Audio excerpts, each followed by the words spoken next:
Talk shoes. Recorded live. Good evening, everybody, and welcome to The Darkness Within Radio. Tonight I present to you author James Hershey, and I also have my co-host, Jeff Connor, and I also have another co-host tonight, Kelly Griffin. How y'all doing tonight? I'm doing well. Good. Hey. Good.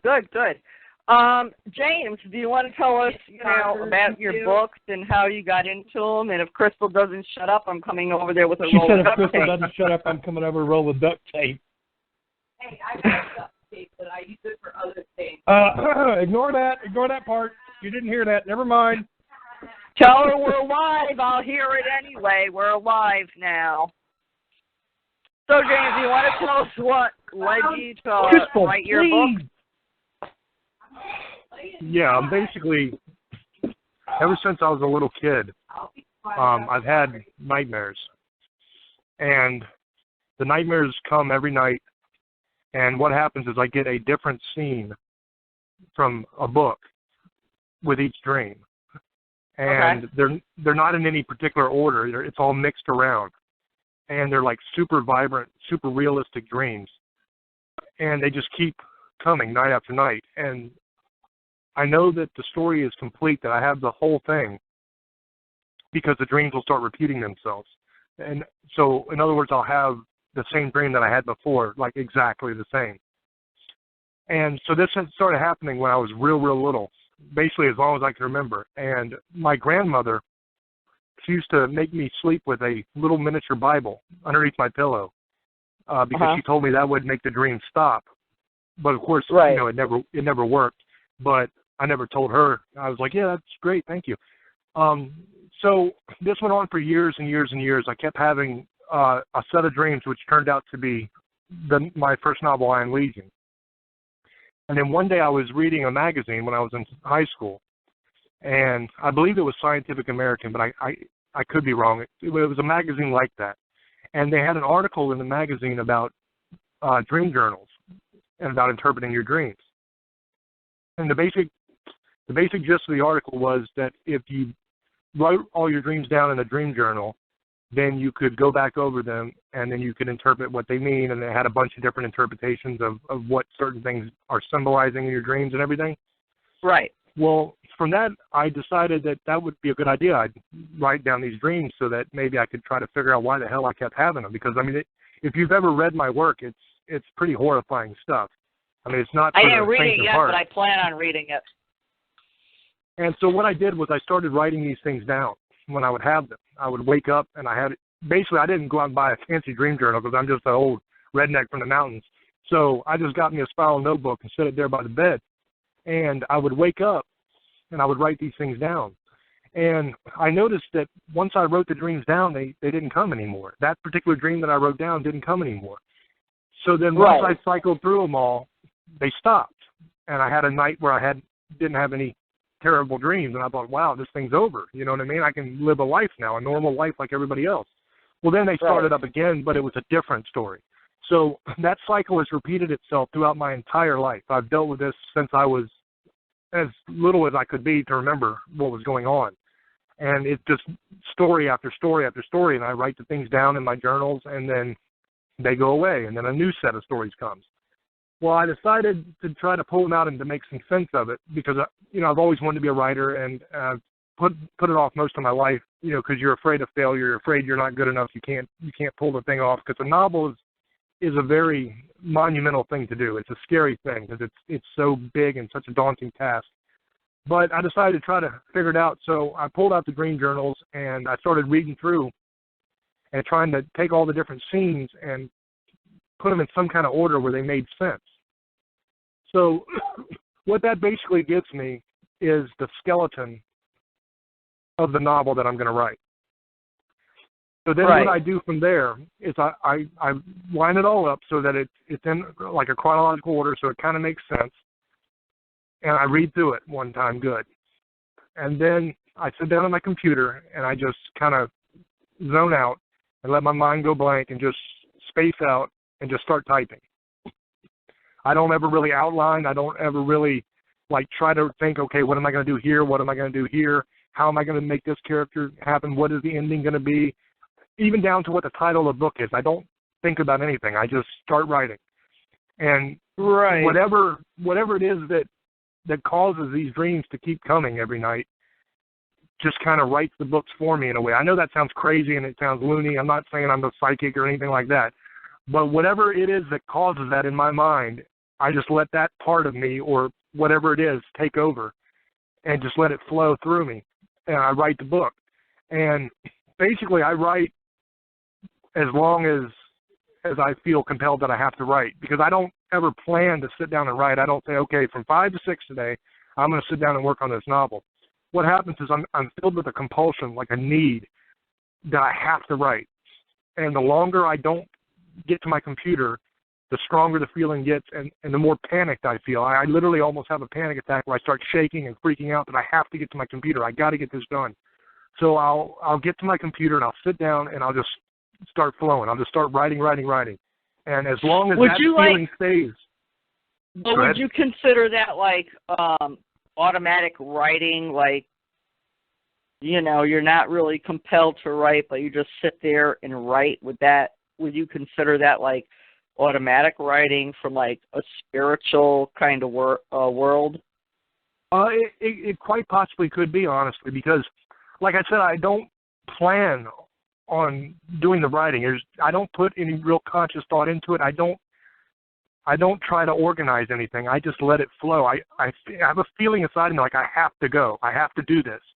And it just fills me and it overcomes me and I have to get to my computer. And I write as long as that feeling remains. As long as it still fills me, I write until it's all gone. And sometimes it's a couple hours. Sometimes I've written all the way through the night into the next morning before. Right. Well, see, when I have people piss me off on a computer, and I do write a blog, when they seem to piss me off, it seems like, you know, okay, well, I'm going to write about this. Like the other night, I had somebody really, really piss me off, and Jeff knows that I've had him piss me off. He said that he went in to do a house cleansing, and he called upon the archangel Azrael, okay, which in fact is the angel of death, but it's not the angel of death for God, it's the angel of death for Satan, or Lucifer, however you want to look at it, where he keeps the souls like in limbo. And that's why you have the souls walking around and us paranormal people run around with our cameras and take pictures and, you know, we listen to what they have to say and stuff. And I tried to correct him. Well, he was all like, no, you don't know what you're talking about. And so I got so pissed off. It's like, I went on the computer and I looked up Azrael and I posted links and I posted it, and then I wrote a blog because I was so pissed off. You know, is it kind of like that? It's a feeling, like a real strong emotion, I would almost say, almost like, you know, like you felt rage. Yeah. It's as strong as that. And it just fills me. But it's also like, this is going to sound crude, but it's almost like having to go to the bathroom. You know how when you get that physical feeling, you need to go. And it doesn't matter what else is going on in your life, you need to go. Because you're going to go regardless. You just need to be where it's more pleasurable to go. It's almost like that as well, where it's a physical and it's an emotional, and it's really an all-consuming feeling. And I do zero research. And that's another thing that's really weird about my writing is in a lot of my stuff, things that I've written, which have come directly from dreams that I've had, ends up correlating to things in the real world that have happened and ancient legends and stuff like that I had no idea of before I wrote it. And because I do zero research, because I want to, what I'm trying to do is I'm trying to take these nightmares and I'm trying to capture them on the page.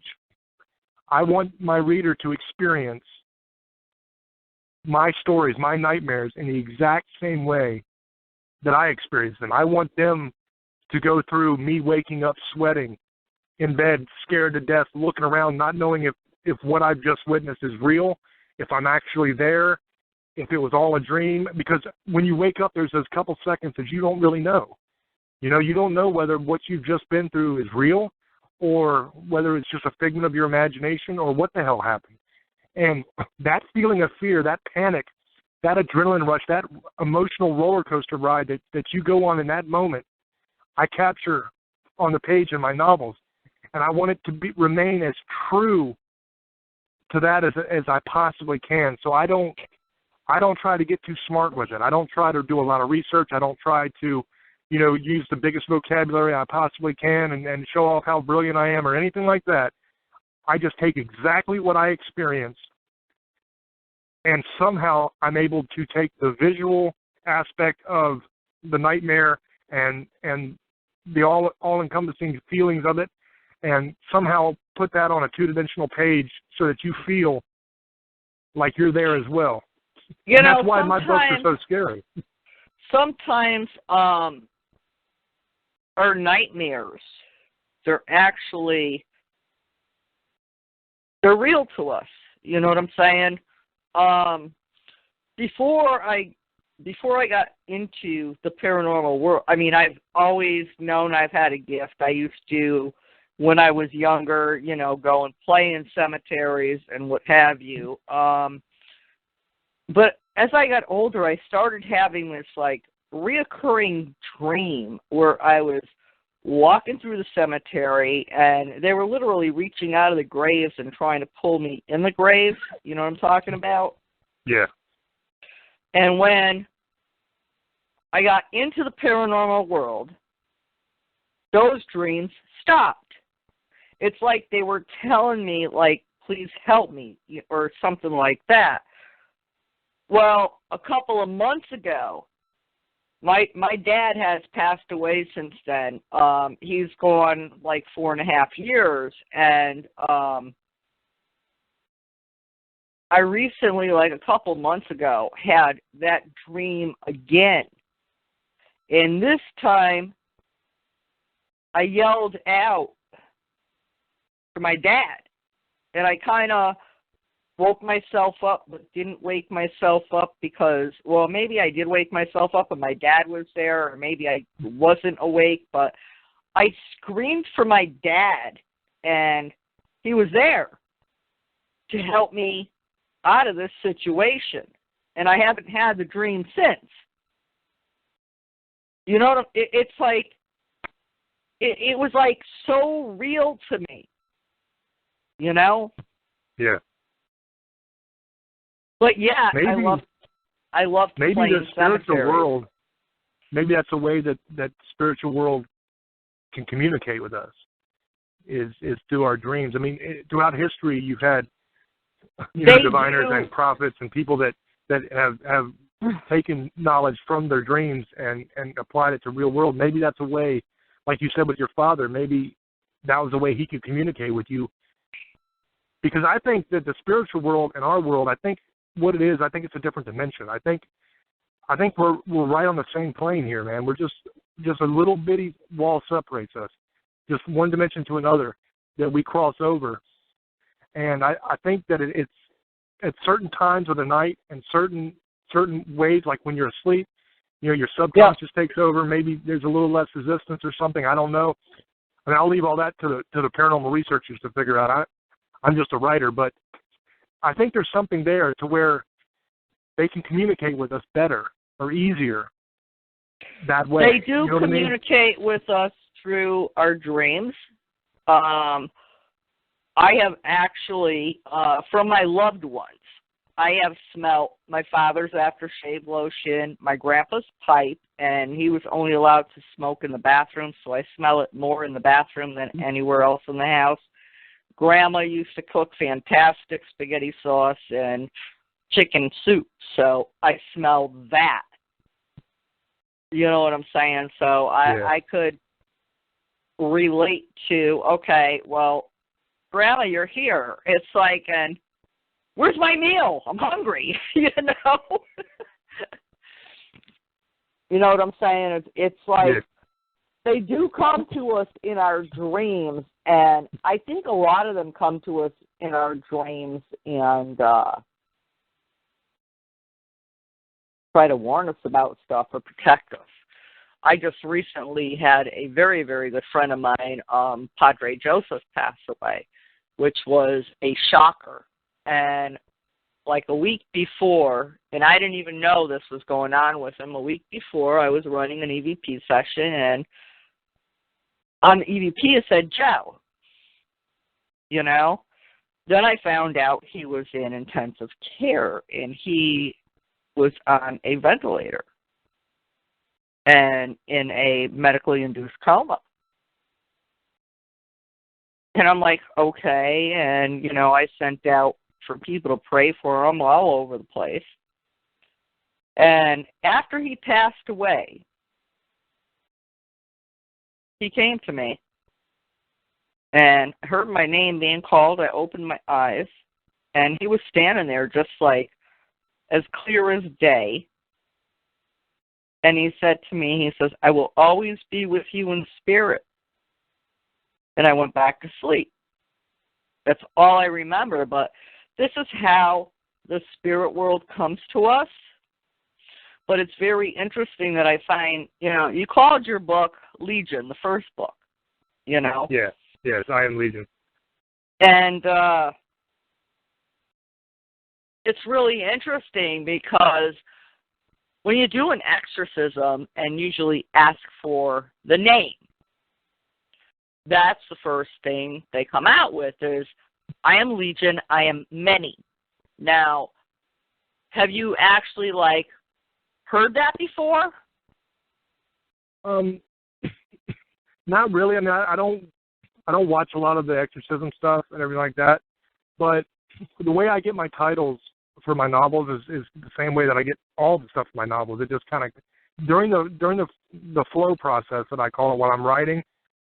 At some point before the book is done, the title just comes, and then I know that that has to be the title.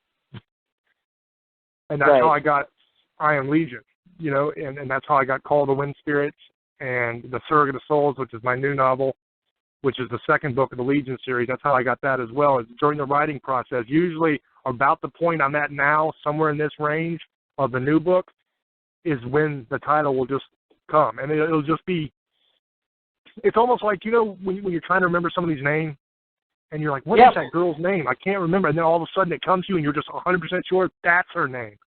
That's how it works with me. It's just, I don't try to think of a title. I don't try to think of anything cool or catchy or fun. I just let it come, and then it'll pop into my head, and I'll say, that's it. That's what it's supposed to be. Right. And that's how that came. And in my new novel, which I just released a couple months ago, The Surrogate of Souls, there's a part in that novel where Heather goes to hell. And when she's getting there, she travels through space and through a black hole to get to hell.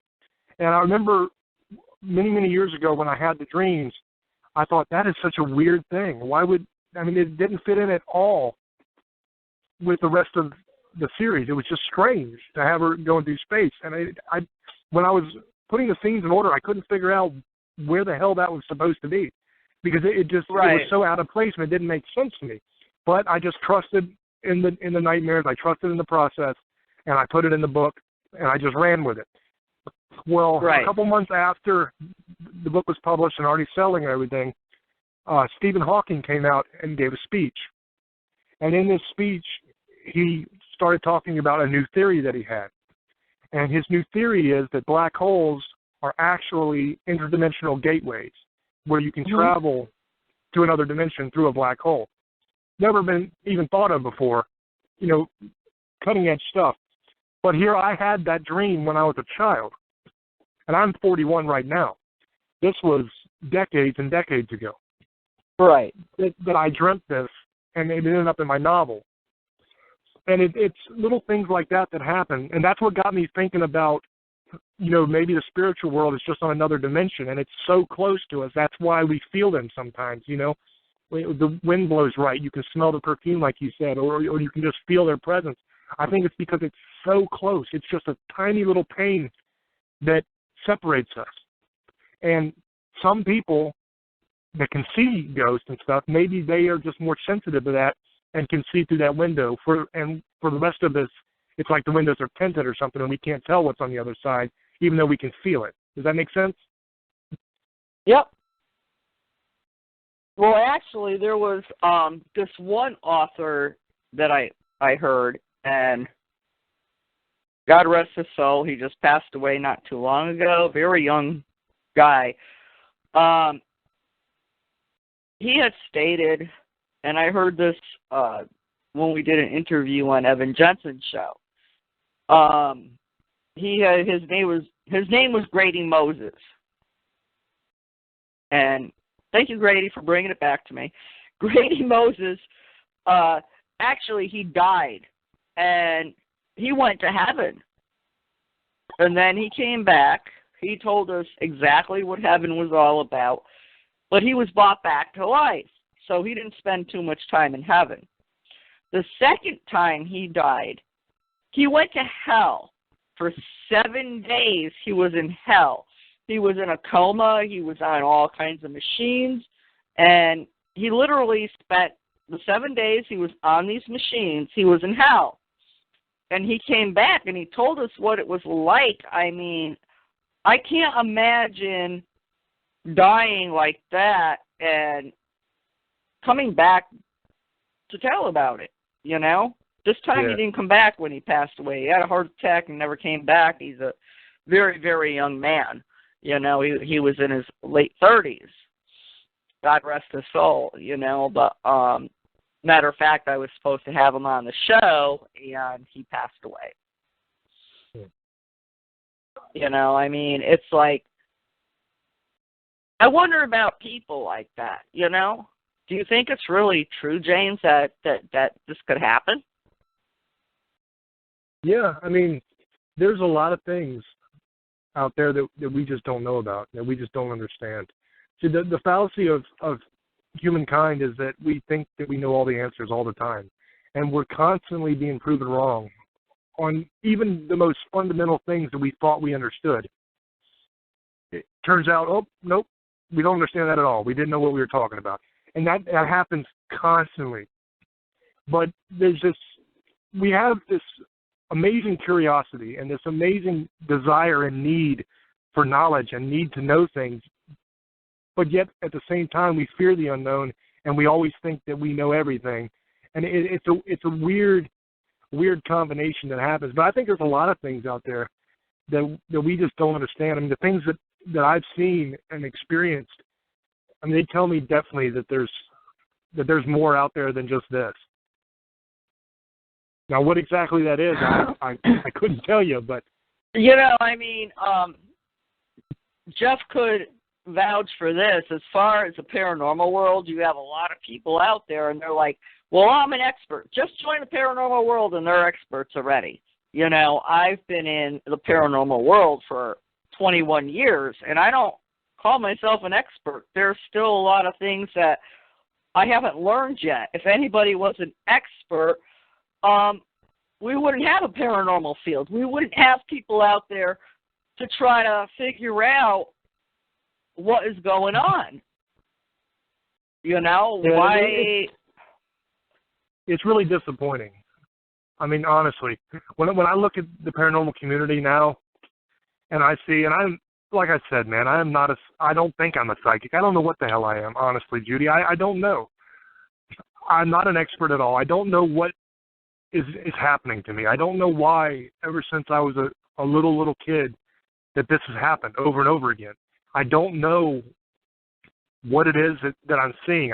All I know is that it's real. It's happening. And all I know is that somehow it correlates to things in the real world.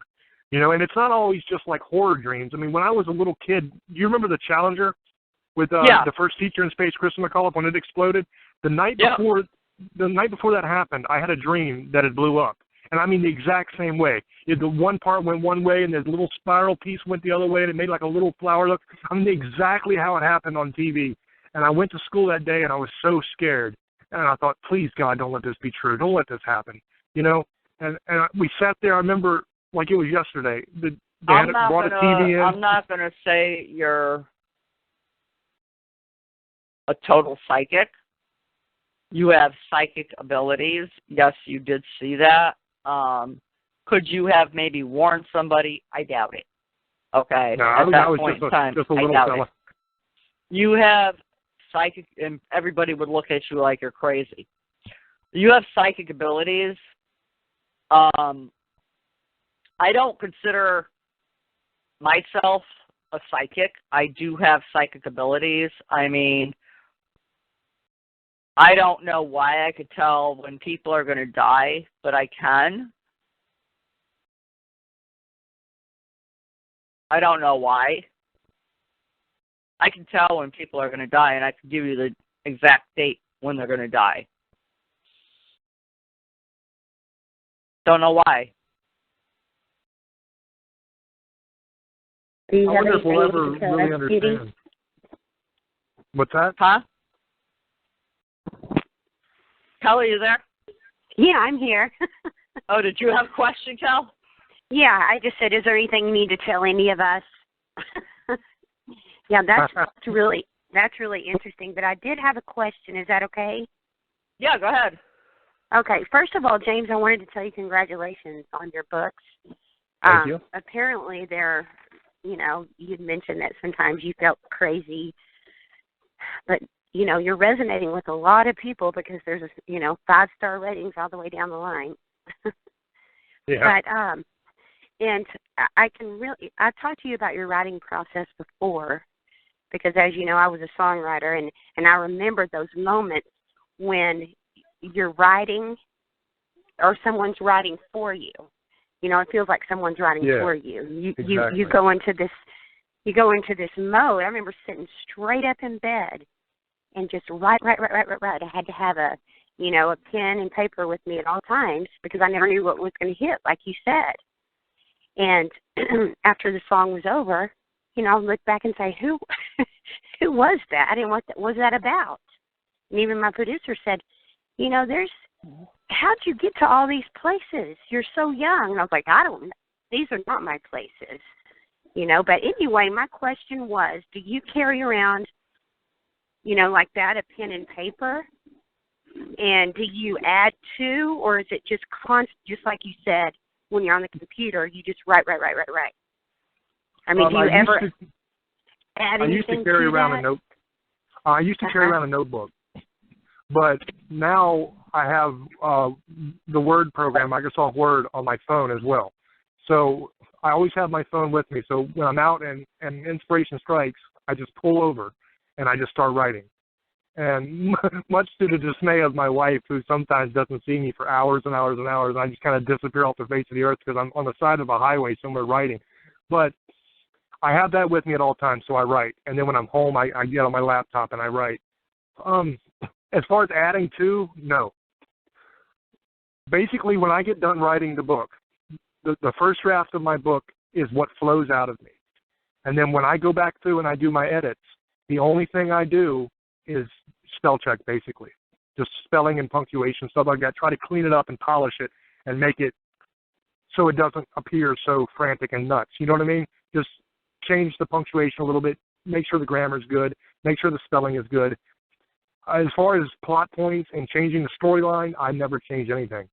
I leave the book exactly how it flowed out of me because, like I said before, I want to keep this as true to the actual nightmares that I had and to whatever message, if it is something that's flowing through me and it's not just my crazy-ass mind doing this, then I want it to be as close to that message that it wanted delivered as I can possibly get it to be. And I have found that it really doesn't need a lot. I mean, it's kind of fun because I get to experience my novels the same way my readers get to experience my novels, because I have the basic skeleton, like I said, for my nightmares, and then it's flushed out and fleshed out through the writing process when I'm just letting it flow. So sometimes things will happen in my books that I did not know was coming. And I will be caught by surprise as well. And I'm like, oh, my God, I can't believe that just happened. The same way my readers would experience it. And in Call to Wind Spirits, in that novel, there was a point that I reached when I was writing that I literally just had to stop writing because I was crying so hard that I could no longer see my computer screen through my tears. I mean, that book is an emotional book because it's about a little girl, a little 7-year-old girl that gets stolen from her bed in the middle of the night and taken to a cabin in the woods where she's fed on by an immortal creature that feeds on the life force of children, which is the wind spirit, which turns out was an actual real thing in ancient legends and stuff that I had no idea. But there's a point in that book where it got so emotional for me because I was so involved in the story as it was going along, and it was in one of those cases where I didn't really know what was coming, and it hit me like a freaking ton of bricks, and I was just bawling like a little girl, and I just had to stop and take a break for a little while before I started writing again. And it turns out I didn't get to finish writing that night because once I took my break and got myself together where I could come back to the story, the feeling was gone. So I just had to wait until the next time it hit. Okay, I'm gonna tell you why. You can call me crazy if you want to, but you're writing these books and you're doing it like automatic writing, as we would call it in the paranormal world. These spirits are coming to you. For what reason? I don't know. Okay? But they're having you actually write their memories down. What they experienced. That's really what it feels like. Huh? I said that's really kind of what it feels like, Judy. It feels like somebody else's dream, somebody else's memory. It's weird. You're explaining to us that, you're writing, and you take a rest, and then when you try to go back to the writing, the feeling's gone because the spirit has left. It went to wherever it was supposed to be. You know what I'm saying? Yeah. And that's exactly what you're doing. That's exactly what's going on. These spirits are coming to you and letting you write their feelings out, their experiences out. That's what they're doing. And even, in the books you wrote, like, about your dreams, these spirits are coming to you and allowing you to write why you're having these dreams. You know what I'm saying? It's like, yeah. It is automatic writing because when you take a break and you go back, it's gone. It's nothing but the spiritual world. And that's how we look at it in the paranormal. It's the spiritual world helping you out, telling you what they want you to know. It's strange because after I get done writing, no matter whether it's a 1 hour or 2 hour session or whether it's one of the, I've written before for 18, 19, 20 hours, just straight, can't stop, don't stop to go to the bathroom, don't stop to eat, don't stop to drink, and I end up ill as hell afterwards. But every time when I get done writing, I'm just drained. I feel like I've run a marathon and I have to go lay down and I just feel so terrible and sick and just physically bad. Well, how that happens. Speaking from I'm a parapsychologist, and speaking from the paranormal world, every time I go on an investigation, and I'm empathic and I'm a sensitive with psychic abilities. I'm not saying I am a psychic, never claimed to be a psychic, never will claim to be a psychic. I have the abilities. When I go into a place, I could come up with a name. It may be right on, it may be a little bit off, but right there close, The next day, I feel hungover, like I drank a whole keg of beer or something. You know what I'm saying? It's like... Yeah, that's the feeling. You're just drained and you just feel rough, man. Yeah, and that is exactly what is happening to you. These spirits are coming to you, causing you to write down not your thoughts, their thoughts, and how they feel.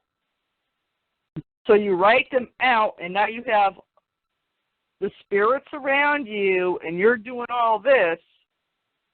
So they're draining, and this is what spirits do. They drain the energy out of you. And this is what is happening with you. Hey, Judy. Yeah.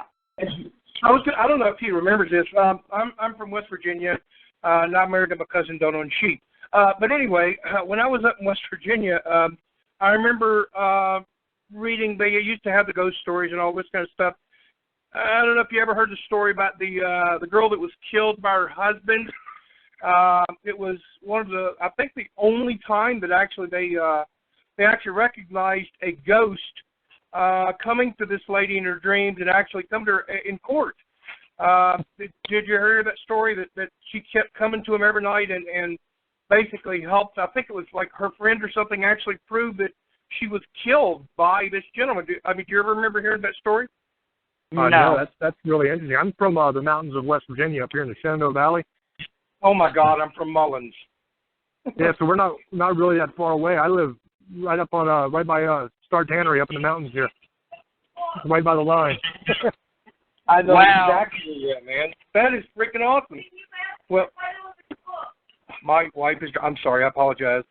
My wife wants to know the title of your book so she can look it up and buy it. I'm sorry. The first novel. Go on my event page. The first novel is I Am Legion. If she types in my name, James Hershey Jr., she can find all three of my novels. It's I Am Legion, Call of the Wind Spirits, and The Surrogate of Souls are the three titles. Okay, I just wondered if you'd heard it. Yeah, but James, that is exactly what's happening to you. And, actually, you're the first author that I've had on the show that has explained what was actually going on and where I could connect to figure out what was going on. You know what I'm saying? Yeah. It almost feels like it has an Indian premise to it. Is that what you feel? Like when you're writing, do you feel that you're, that it's almost I don't want to say Indian spirit, just that it's like you're getting knowledge, ancient knowledge from Indians. Is that right? I mean, does that seem like what's happening? I don't know honestly what the source is. I mean, I'm part Cherokee, I'm part Blackfoot, so I do have that heritage in me. Some of it, like the wind spirits, a lot of that comes from the Native American heritage and legends, and a lot of it comes from ancient Samaria, which who the hell even knows those legends? I didn't even know. But Evan actually is the one that pointed out to me after he checked that book out. He's like, dude, you gotta see all these old ancient legends. Your book talks about stuff that you can only find if you go deep in the library somewhere. You know what I mean? And look at ancient scrolls and shit. He said this is unbelievable, and he ran down a bunch of the legends for me. And so I started kind of looking them up a little bit afterwards, and I was blown away by how many cultures actually have legends of what I call wind spirits. That comes from the Cherokee, the wind spirits. But in ancient Samaria, they were called the Endemi. I mean, they had them in Japan, they had them in China, they had them in Mongolia, they had them all over the place. And that's what kind of got me really thinking, what is really going on here? Because there's so much of this stuff that correlates to things that there's just no way I could have known. And Actually, what I would call a wind spirit is because, like, I'll give you, like, for instance, a day like today here, no wind, it's hot. But if I walk up to the cemetery across the street, up the road, I can guarantee you that there's going to be a wind up there. The trees may not be moving. There's going to be a wind up there from the spirits. And I could connect with that because I've done this many, many times before, going into cemeteries, and there's no wind out, and then when I get in there, there's like, not a vicious wind, a very slight wind, like a gentle wind. You know what I'm saying? I wonder if that's from the energy. Maybe the energy is like displacing the atmosphere a little bit and causing some kind of You know, I mean, like with the sun puts off what they call solar winds, which is just solar energy, but it can actually fill a sail and push a ship, you know. So maybe it's sort of the same kind of thing. I don't know, but every time I go into the cemetery during the day, those are my best pictures I actually get is when I go during the day, like around 3 in the afternoon. Those are my best pictures I get. There's something about that time, too. I mean, I know 3 o'clock at night. 3 o'clock in the morning is amazing, but also I think 3 o'clock in the afternoon might have something, you know? I don't know. You hear a lot of people say that you know, stuff happens to them at around 3 o'clock in the morning, and myself, sometimes I'm up all night, sometimes I'm not up all night. It all depends on, really, I'm just a slave to the compulsions to write.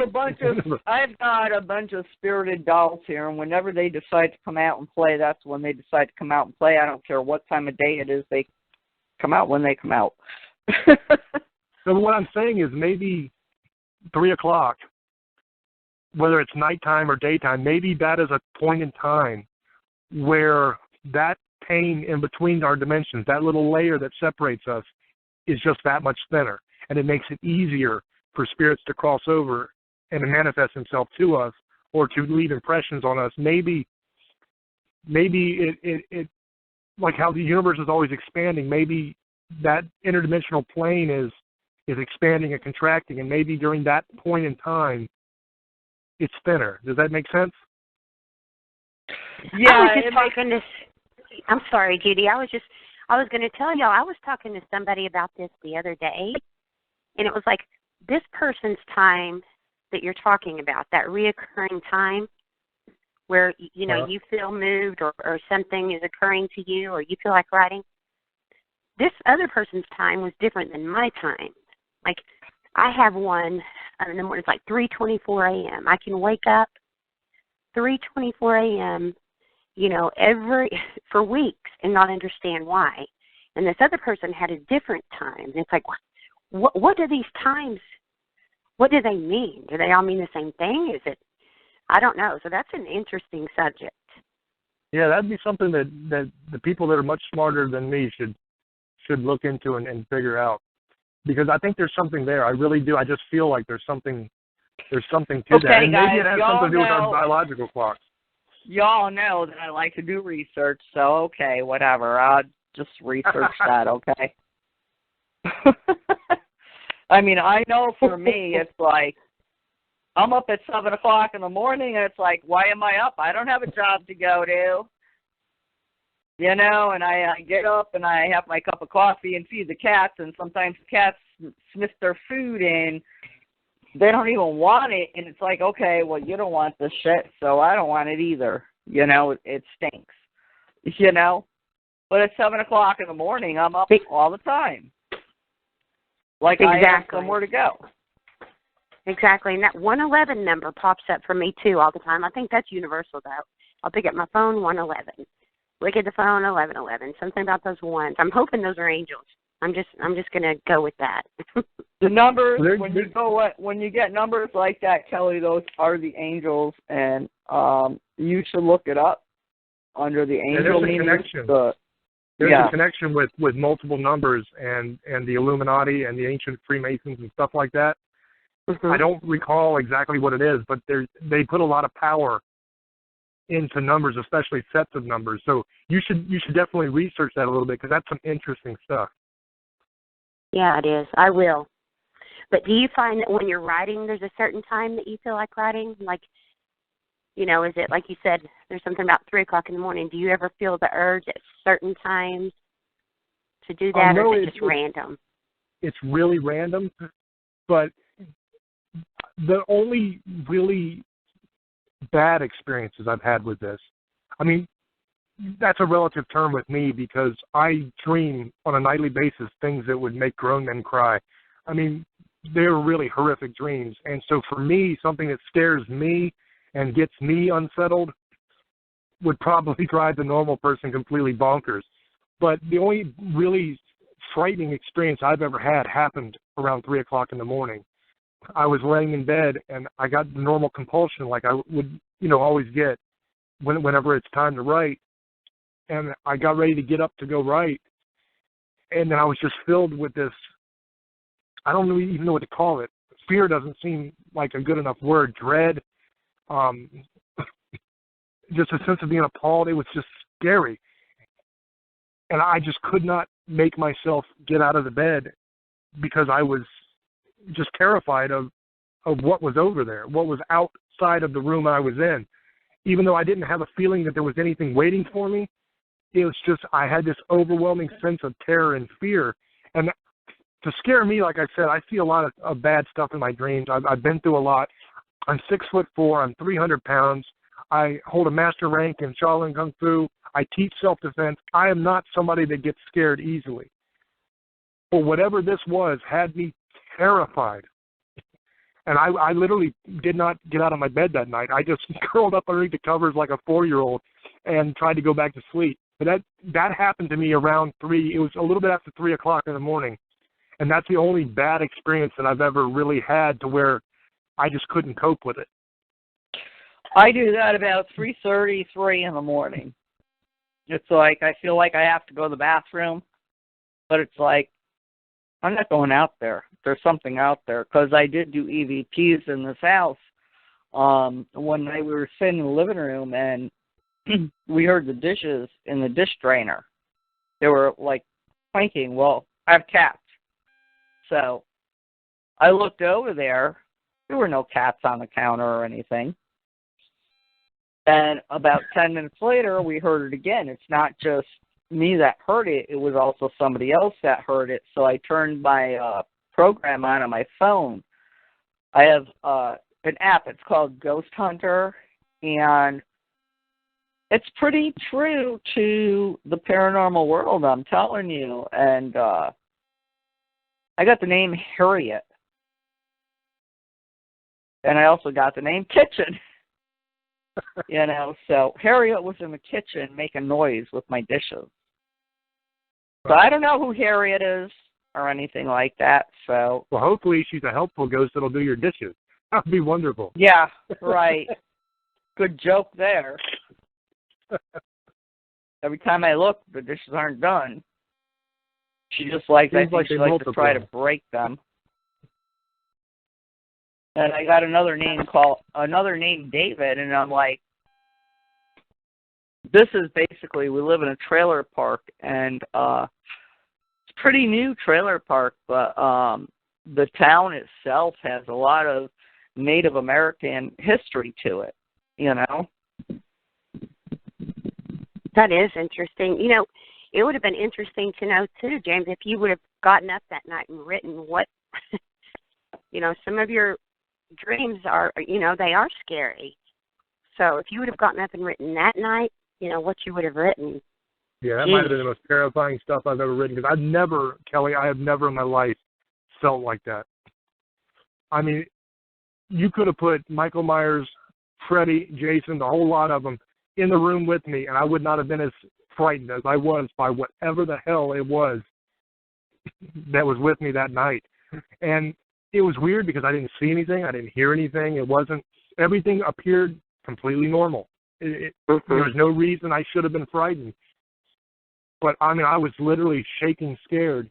And it was the most evil, scariest feeling I've ever had in my life. And I don't know what that was. But in a way, I'm glad that I didn't get up and write that night, because whatever it was has never come back. Yeah, it sounds like maybe that one didn't need a voice. Don't give that one a voice. Well, my question is, why would you call the book Legion? Did you feel like it was a demonic thing you were going through? Because, like I said before, when you usually ask a demonic entity for their name, they go, I am Legion. I am many. And it's like, okay. It's like, so did James go through a demonic experience that he's naming this thing Legion, or, what have you? You know, I find that rather interesting. Actually, I find your book cover rather scary. I can't even look at it. It's like I can't look at this. This is a Satan. It creeps me. I can't even look at the book cover. So like if I got the book, the inside's worse. Yeah, well, you know what? I'm telling you, if I order the book, I have to rip the cover off because I can't look at it. But I'll tell you something. It is one of the most frightening things you'll ever read, and it will change your life.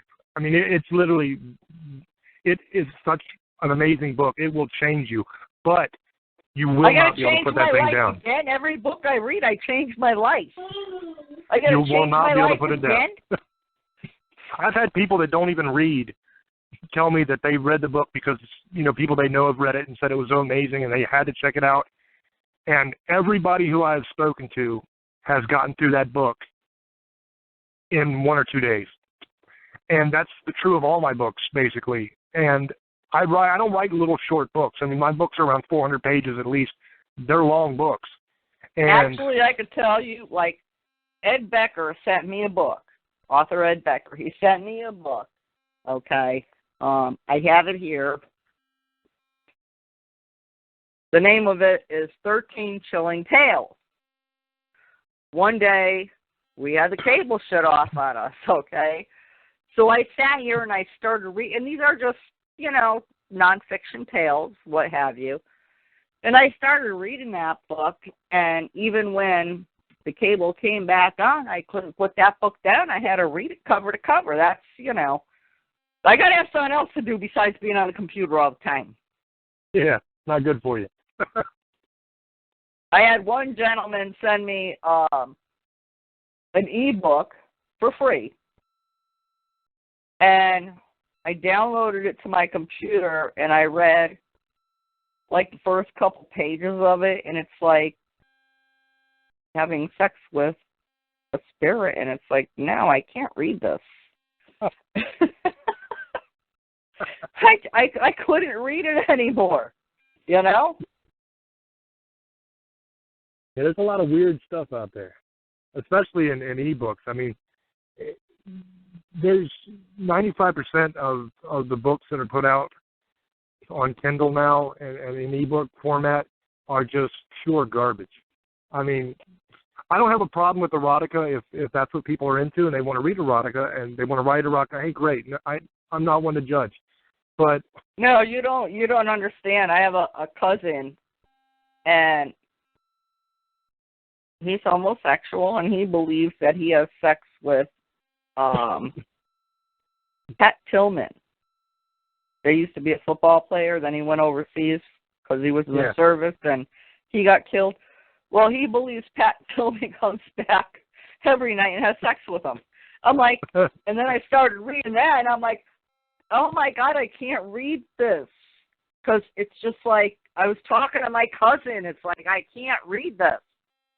I wonder if that's I can't even have, I even tried to have my cousin on Facebook as a friend, because he's my cousin, and he started putting up this shit about Pat Tillman. He's got a memorial in his house for Pat Tillman. It's like, I can't do this, you know? Well, I definitely feel cheated then, because some people are out there having sex with ghosts and having these wonderful interludes, and I'm just getting scared to death of them.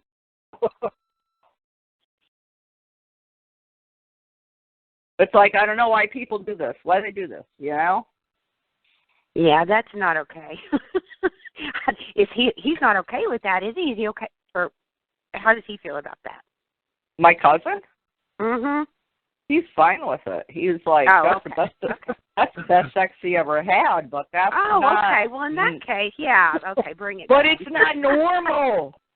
Because we all know that it's not Pat Tillman. If he's having sex with this thing, and this calling himself Pat Tillman, it's a succubi, and it's not normal. He could be saying he's being visited by Aquaman every night. You know what I mean? So... Well, rather Aquaman than a living person that died. I mean, come on now, you know. at least it's a hero. I mean, you know. At least it's not I'm having sex with a homeless bum on the street or something, He That needs was to a go big have sex elephant. with. He needs to go have sex with a homeless ghost bum. herpes or not, That was a big elephant in the room for just a minute. I just wanted to get that clear. I was having a hard time following. Is this good or is this bad? But I mean, you have all these people out there nowadays, and they're saying, "Well, I'm an expert. I ain't been in the field for more than 2 years," or they claim to be in the field for like 7 years. And I'm going to touch on this, and James, I'm especially going to touch on this for you, okay? This young man, and I just wrote a blog about him tonight. He has Abyss Paranormal Radio. Okay, he will string you along, and then he'll tell you lies and more lies and more lies, and I'm pretty done with him. I wrote him up today in a blog. Yes, I did. And I'm telling everybody to beware of him. Beware of him, because he is going to come under some heavy fire, because his co-host is under heavy fire from the feds. I'm going to tell you that now. And if I have to, I'll call out a name, and I don't care who it is, His co-host, Carissa Fleck, is under heavy fire from the feds right now. So if because he kind of looks at who I have on the radio, and then he invites them on the radio and stuff like that. And James, for your own protection, I'm just telling you, he's full of malarkey.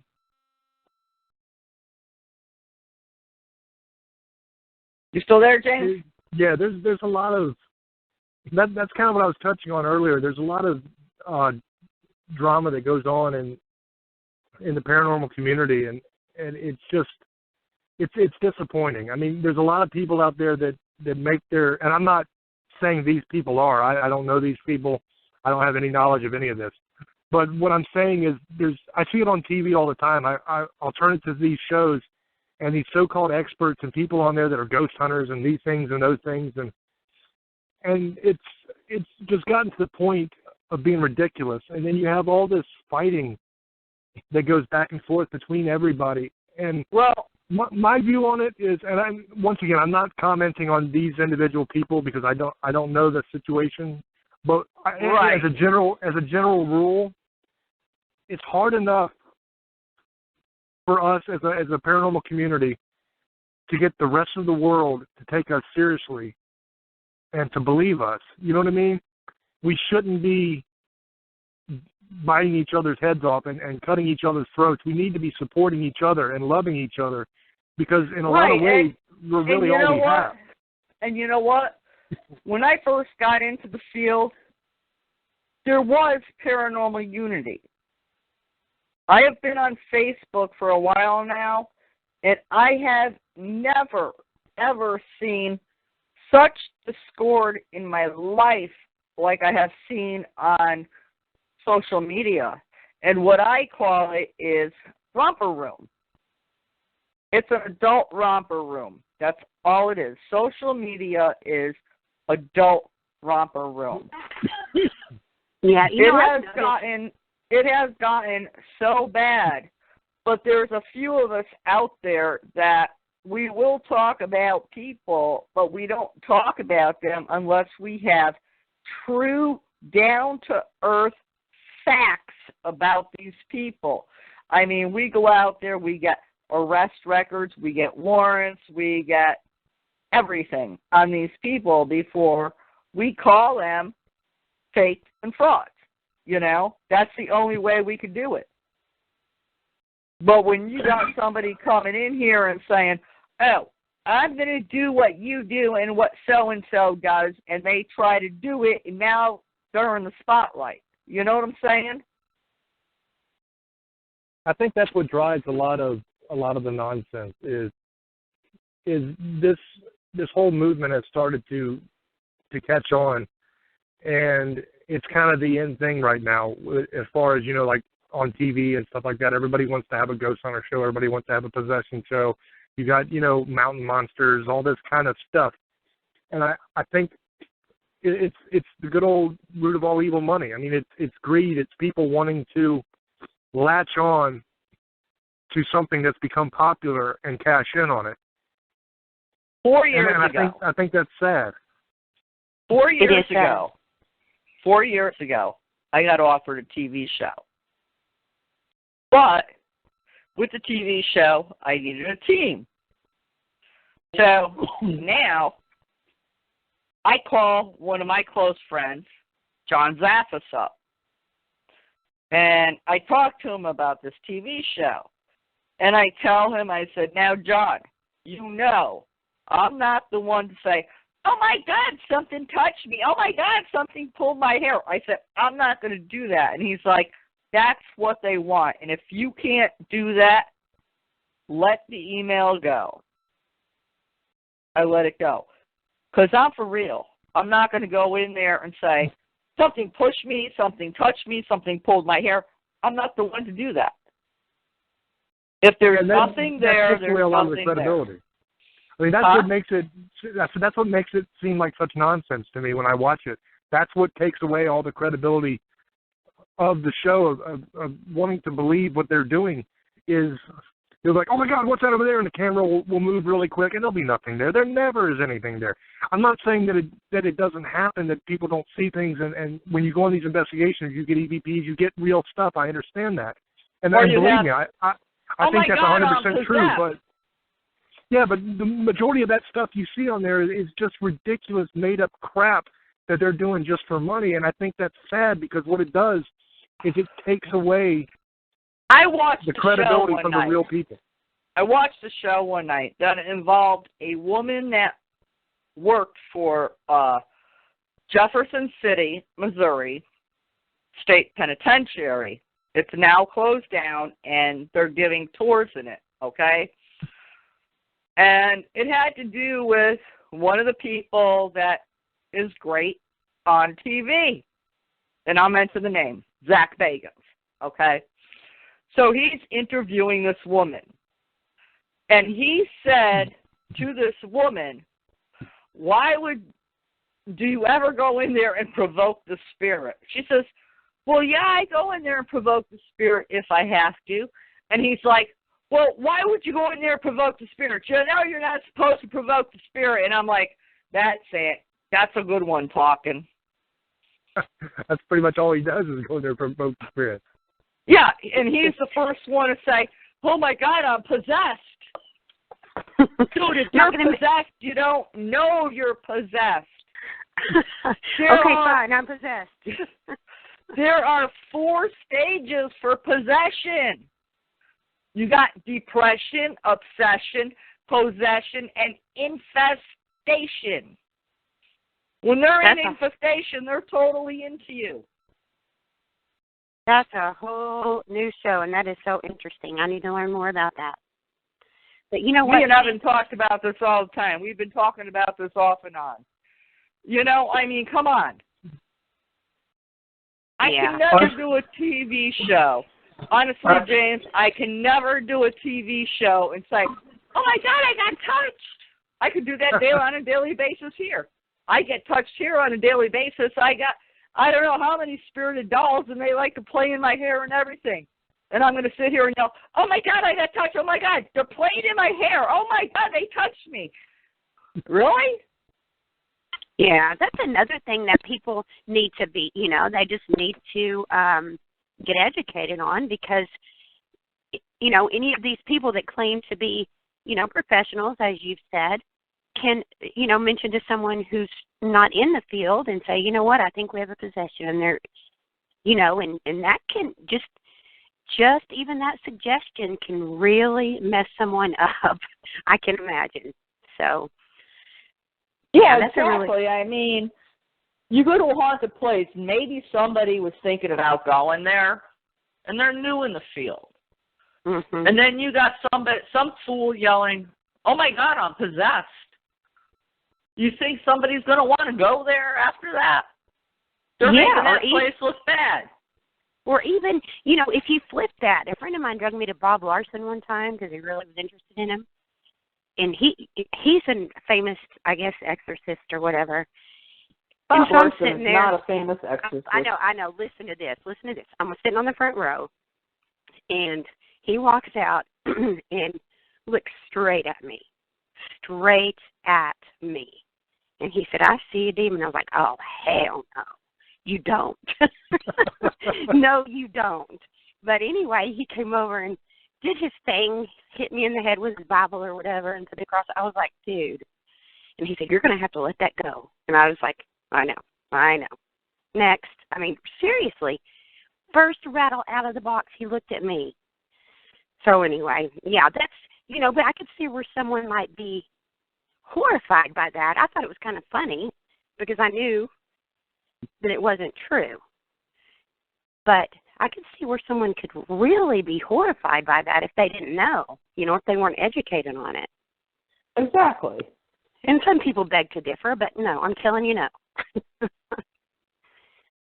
But I think that's a really good attitude that you were talking about as well, James, about the, you know, just trying to stay focused and not get into that as a writer because, you know, all the people that I've seen, and is this right, Judy? All the people we've seen in this field, you know, the writers and people who are bringing stuff to the field, they don't get wrapped up in all of that. You know, they do what they were here to do. They use their gift, and they don't get wrapped up in it. They stay out of it, out of the drama. Exactly, because whatever causes this to happen to me, whatever force is trying to do whatever it's trying to do with me, I'm sure the reason why this is happening is not so that I can call this person a name or that person a name or bitch about this person or whatever. Whatever this is has taken over my entire life for as long as I can remember.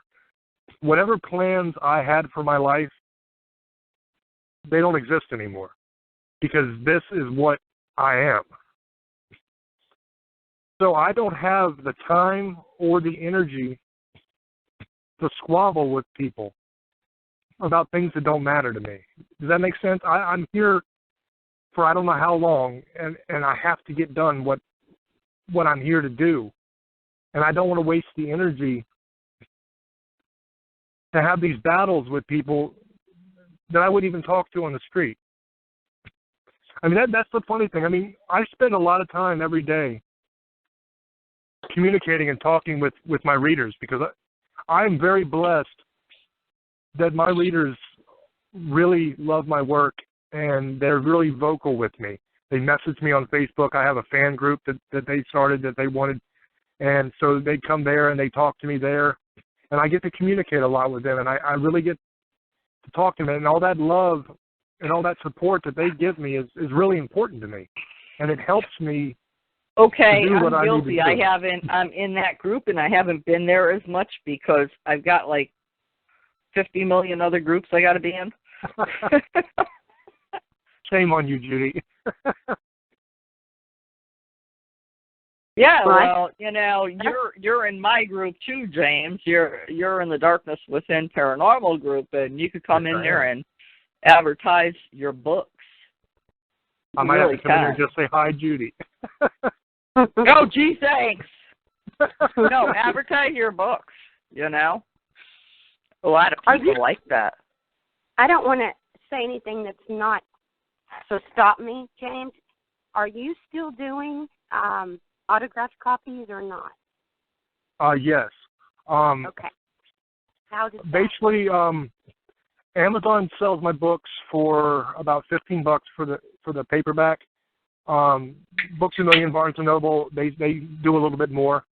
My books are on Prime from Amazon, so if you don't want an autographed copy and you do want the softcover version, then you know that's the way I would order it, just because you can have it in a day or two.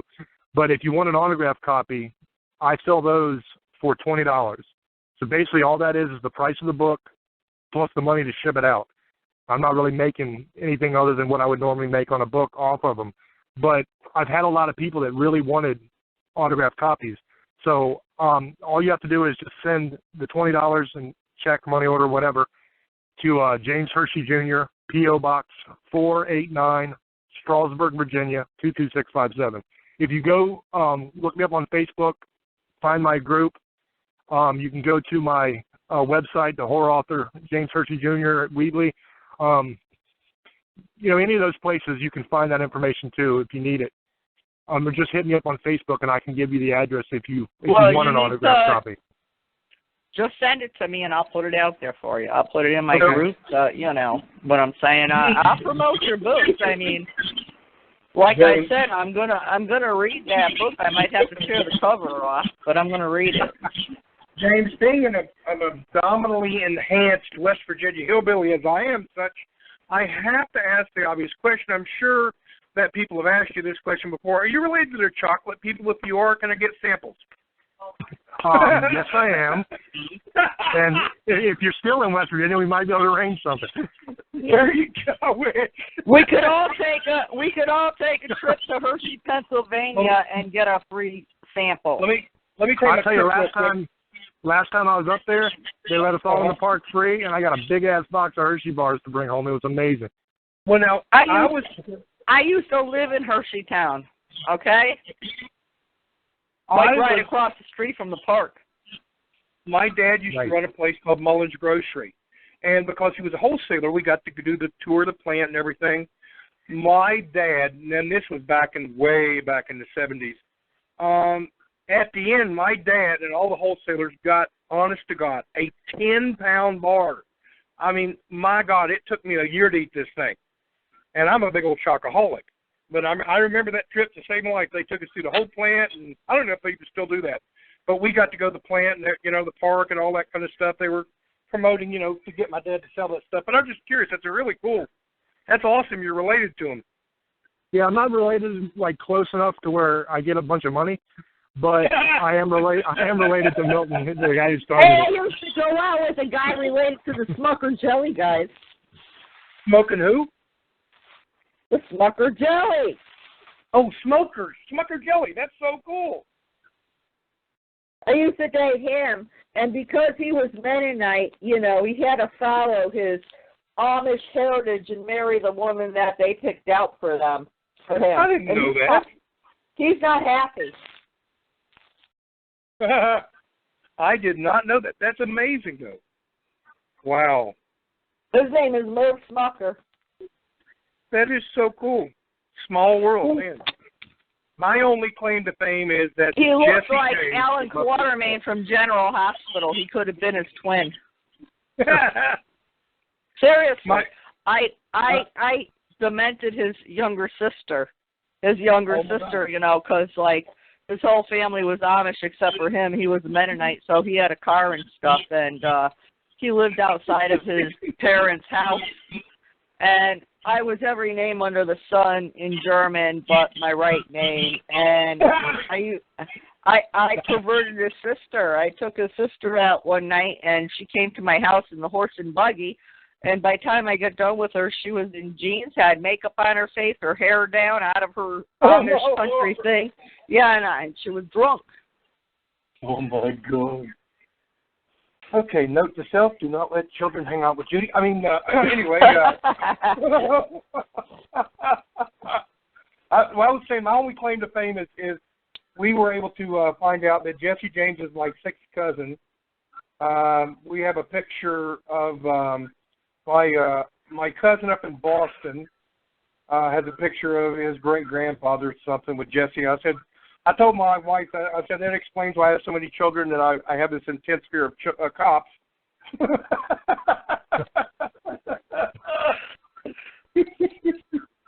All right, guys, I think we're getting off subject here, so I think we're going to end the show. And, James, before we go, I want you to tell everybody where they can find your books at.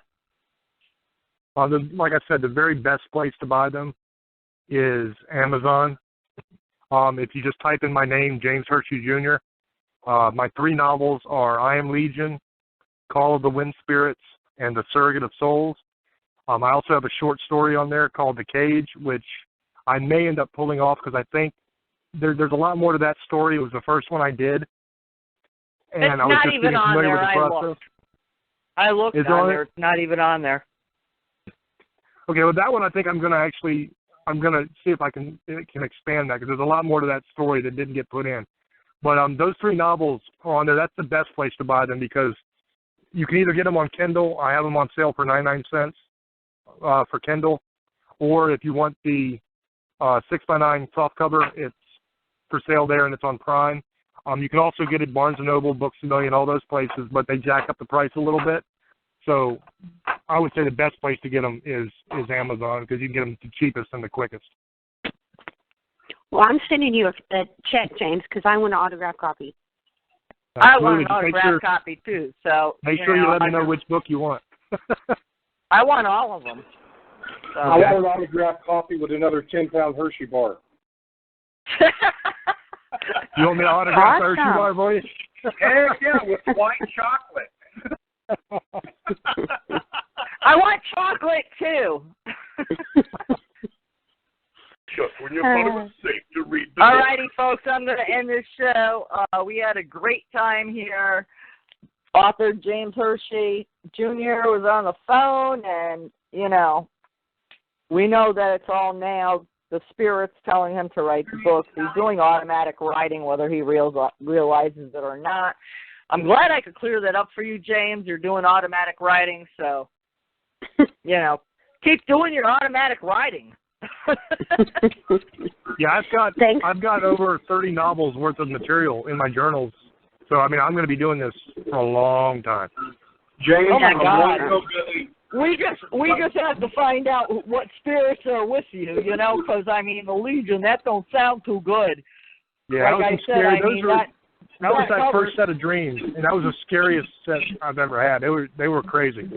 Yeah, well, that cover scares the bejesus out of me. Wait till you read the book. Hey, from one hillbilly to another, man, it was a pleasure. All right. Yeah, thanks for letting me come, too. Thanks, James. Thanks, Kelly. And thanks, Jess. Talk to y'all later. Good night, folks. Thank you for your support. Thanks God bless very you. much. Merry Christmas. Happy Hanukkah. Okay.